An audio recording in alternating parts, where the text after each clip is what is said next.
Salam cerdas, Ibu Bapak, saudara-saudara yang saya hormati. Sesi komentar berita dari kanal Awali Rizki kali ini akan membacakan satu berita terkait publikasi terkini dari Bank Dunia. Banyak media yang memberitakan dan satu media bahkan memberitakan berbagai aspek dari publikasi Bank Dunia tersebut. Nah, saya pilih dulu satu, nanti besok mungkin beberapa bagian yang lain dari CNBC Indonesia yang menggarisbawahi sebagian dari isi dokumen atau laporan Bank Dunia tersebut tentang Indonesia. Judulnya, tanpa sadar upah pekerja RI diam-diam turun. Nah, ditayangkan tanggal 16 Desember jam 1 siang ya, jurnalisnya Jahwa Majid. Ini ilustrasinya gambar dari World Bank Group ya. Nah, beritanya begini, Bank Dunia atau World Bank memperingatkan upah real pekerja di Indonesia terus mengalami penurunan dalam 4 tahun terakhir. Nah, ini saya kira luar biasa ini kesimpulan paragraf pertamanya ini.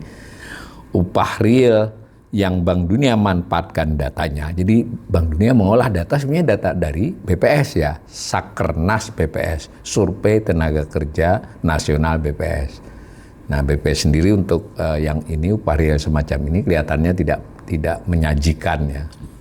Didefinisikan sebagai indikator yang menggambarkan daya beli pekerja dari pendapatan atau gaji yang diterima. Upah real memperhitungkan komponen inflasi. Nah, lalu ditulis lebih lanjut oleh CNBC Indonesia ini, dalam dokumen Indonesia Economic Prospects IEP edisi Desember 2025, Bank Dunia mencatat pada periode 2018 sampai 2024, upah real kelas pekerja Indonesia merosot sekitar 1,1% secara tahunan. Tahunan lu ya, year on year. Nah, saya komentari sedikit. Indonesia Economic Prospects atau IEP, dokumen ini laporan dari Bank Dunia tentang Indonesia itu setiap 6 bulan ya. Jadi edisi Juni dan edisi Desember tiap tahun. Kali ini edisi Desember baru aja hari Selasa dirilis ya. Nah, dikutip lebih lanjut, kami juga mengamati bahwa upah real cenderung menurun sejak 2018, kata Direktur Bank Dunia untuk Indonesia dan Timur Leste, Caroline Truk namanya ya, saat peluncuran IEP Desember 2025 di Jakarta hari Selasa.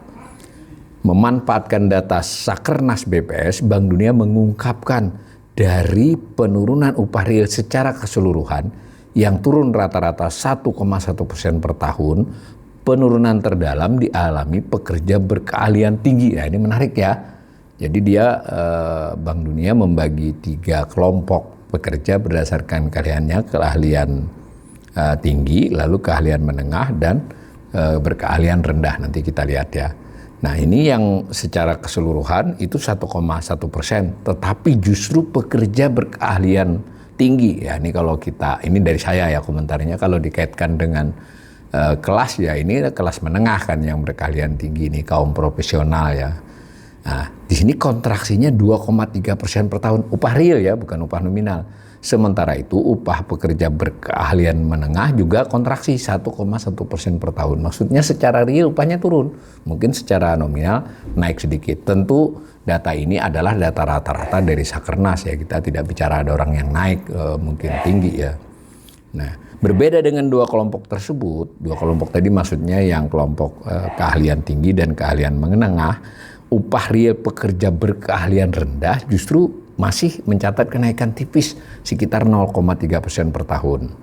Adapun sektor yang tidak mencatat penurunan upah real pekerja berkeahlian tinggi hanya terbatas pada manufaktur bernilai tambah tinggi.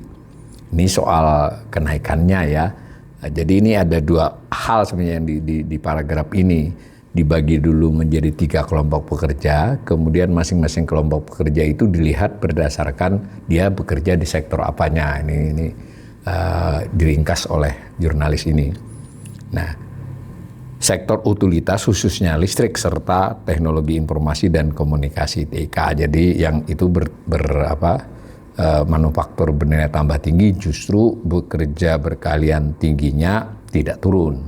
Nah, nanti kita lihat juga sepintas dari laporan tersebut. Selain upah real yang tertekan, Bank Dunia mencatat mayoritas tenaga kerja di Indonesia kini kebanyakan hanya terserap di sektor usaha yang memberikan gaji rendah. Kalau ini kan sebetulnya kanal ini sudah saya sendiri assessment, kemudian para narasumber saya mengingatkan bahwa terjadi informalisasi pekerjaan secara sektor. Di mereka bekerja sektor informal menurut kategori BPS, dan juga sebagian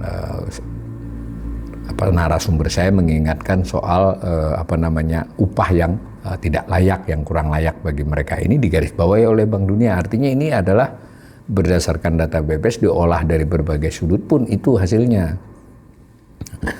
Disebut lagi ini, mayoritas lapangan kerja baru tercipta di sektor pertanian yang menyerap tambahan sekitar 0,49 juta pekerja. Nah, serta sektor akomodasi dan makan minum dengan tambahan sekitar 0,42 juta pekerja. Juga pernah dibahas di sini ya.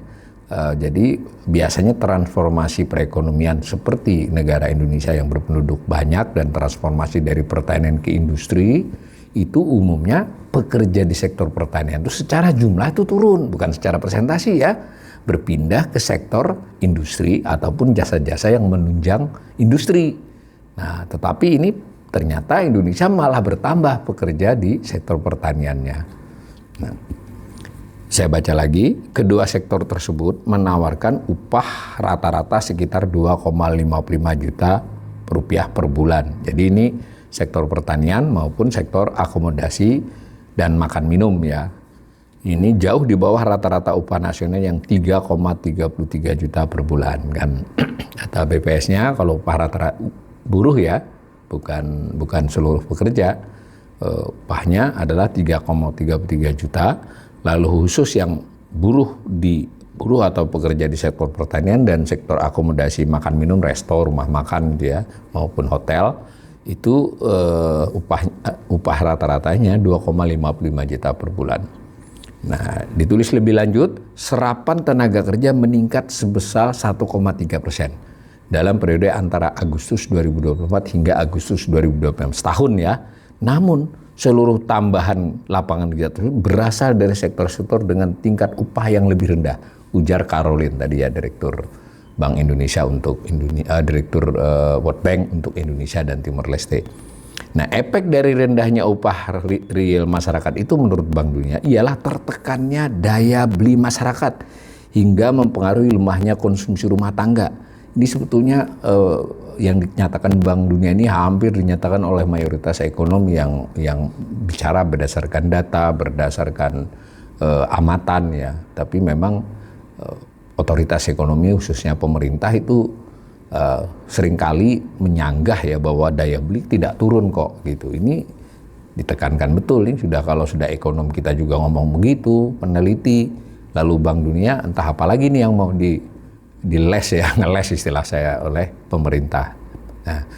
Nah, dalam laporan terbarunya IEP edisi Desember 2020 yang baru saja dirilis itu, Bank Dunia mengungkapkan konsumsi rumah tangga Indonesia bahkan berpotensi tumbuh stagnan hingga 2027. Akibat masalah itu, akibat tadi pekerja memang tambah lapangan pekerjaan, tapi lebih banyak di sektor-sektor berpendapatan rendah, bergaji rendah. Akibatnya konsumsi rumah tangga tidak bisa melaju gitu, hanya lebih rendah dari tumbuhnya dari biasanya. Ini disebut begitu sampai 2027 loh. Berarti masih 2 tahun ke depan. Pada 2025-2027, nah ini proyeksi Bank Dunia ya, laju konsumsi rumah tangga hanya akan tumbuh 4,9%. Jauh lebih rendah dari pertumbuhan konsumsi rumah tangga pada 2024 yang mencapai 5,1%. 0,2 persen poin itu besar sekali ya dari sekian ribu triliun kan. Kalau konsumsi kan mencapai lebih dari 1.500, lebih dari 5.000 triliun ya. Nah, 2023 itu 4,9 dan 2022 5%. Jadi ini rendah. Efek lanjutannya ialah laju pertumbuhan ekonomi hanya akan bergerak. Ini menurut Bank Dunia loh. Jurnalisnya hanya menuliskan saja di level 5% pada 2025 dan 2026. Kita berulang kali menyampaikan di kanal ini, pemerintah masih optimis tinggal beberapa bulan ini bahwa 2025 kata Purbaya masih bisa digenjot sampai 5,2. Karena di triwulan 4 ini 5,7, totalnya 5,2. Dan tahun depan pemerintah masih memproyeksi akan 5,3 ya. Bahkan disebut-sebut juga oleh Purbaya kita akan menuju 6 di tahun depan ya. Nah ini 5 masih. Nah di 2027 baru meningkat menurut Bank Dunia, itu pun hanya 5,2%. Seperti itu ya pendapat Bank Dunia ya. Saya ingin sedikit perlihatkan saja. Bank Dunia tadi EEP itu ada eksekutif summary-nya, PowerPoint-nya ada, eksekutif summary dalam bahasa Inggris, eksekutif summary dalam bahasa Indonesia, laporan utuh kurang lebih 61 halaman, ini PPT-nya 14 slide, ini slide yang saya perlihatkan, ini slide tadi yang dikutip oleh jurnalis tadi ini pembagiannya menjadi 3 kelompok pekerja. Kemudian ini di masing-masing sektor itu masing-masing level pekerja tadi bekerja dengan skill tinggi, skill menengah, dan skill rendah itu ada di mana saja. Porsi yang berubahnya ini dilihatkan ini itu sumber berita tadi. Tapi berita memang menanggapi rilis-lisannya. Tapi kalau pemirsa saya ini ingin masuk saja ke laman Bank Dunia Indonesia, ini ada, bisa kita mengunduh ini. Lalu ada juga summary dalam bahasa Indonesia 7 halaman ya.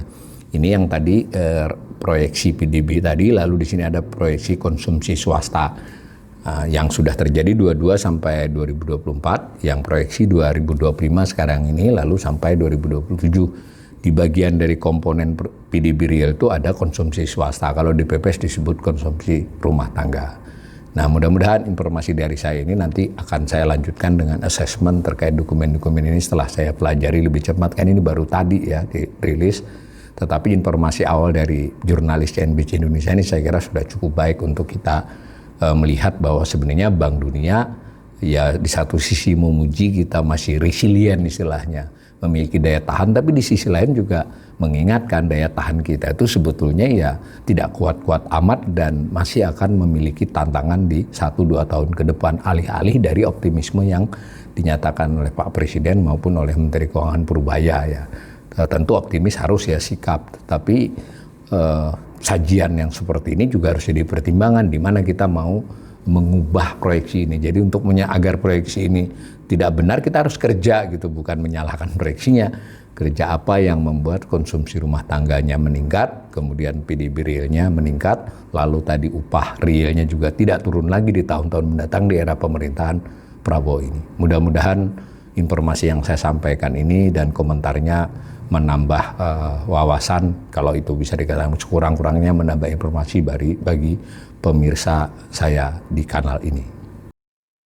Kita mampu menjaga pertumbuhan ekonomi masih tetap tinggi dibandingkan seluruh dunia. Di akhir 1 tahun kita telah membuktikan kepada seluruh rakyat Indonesia hasil-hasil nyata, prestasi-prestasi yang cukup bisa kita banggakan. Grab a rose and put a little makeup